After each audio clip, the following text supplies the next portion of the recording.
24 hertz news હવે જોઈએ અગત્યના સમાચાર। સયાજીગંજ વિધાનસભામાં આવતા વોર્ડ નંબર 1, 2 અને 3 ના વિવિધ વિસ્તારમાં 11 જેટલા પ્રજાલક્ષી કામોનું ખાતમુહૂર્ત કરવામાં આવ્યું હતું। સયાજીગંજ વિધાનસભામાં આવતા વોર્ડ નંબર 1, 2 અને 3 ના વિવિધ વિસ્તારમાં 11 જેટલા પ્રજાલક્ષી અંદાજિત રૂપિયા 1.40 કરોડના ખર્ચે કામોનું ખાતમુહૂર્ત ધારાસભ્ય કેવી રોકડેના હસ્તે કરવામાં આવ્યું હતું, જેમાં વિસ્તારના કાઉન્સિલરો, વોર્ડ પ્રમુખ, મહામંત્રી સહિત કાર્યકર્તાઓ તથા સોસાયટીના રહીશો ખાતમુહૂર્તમાં ઉપસ્થિત રહ્યા હતા।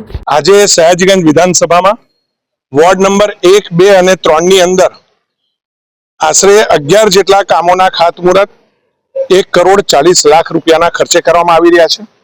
આમાં મુખ્યત્વે ફતેગંજ વિસ્તાર, નિઝામપુરા વિસ્તાર, નવાયાર્ડ, છાની ટીપી 13 આ વિસ્તારોની અંદર પેવર બ્લોક 80-20 ના, આરસીસી રોડ 80-20 ના સોસાયટીઓમાં, કોમન પ્લોટમાં, તદુપરાંત સરકારની ખાસ વિશેષ રૂપે ધારાસભ્યશ્રીને જે 2 કરોડની ગ્રાન્ટ આપવામાં આવે છે, તો એ દરમિયાન પણ એ પૈકી પણ જે રોડ ખરાબ થઈ ગયા હોય એને રીકાર્પેટિંગ, રીસર્ફેસિંગ કરવાનું કામ એના પણ ખાતમુહૂર્ત આની અંદર કરવામાં આવ્યા છે।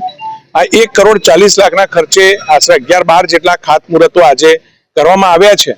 ત્યારે કેટલાય વર્ષોથી ફતેગંજ વિસ્તારની અંદર રોડ કાર્પેટની જે અમારા લોકોની માંગ હતી, જે ટીપી 13 અથવા તો નવાયાર્ડ વિસ્તારમાં લોકોની માંગ હતી, એ માંગને અમે સંતોષી શક્યા છે।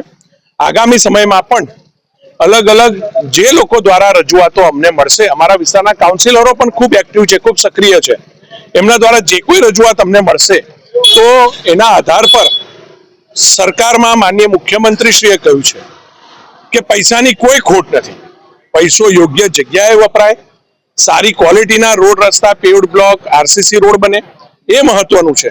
તો આ જ નીતિને આગળ વધારતા જે કોઈ કામ પબ્લિક અમને સૂચવશે એમાંથી યોગ્ય જે કામો હશે એ ખૂબ ઝડપથી પૂરા કરવામાં આવશે।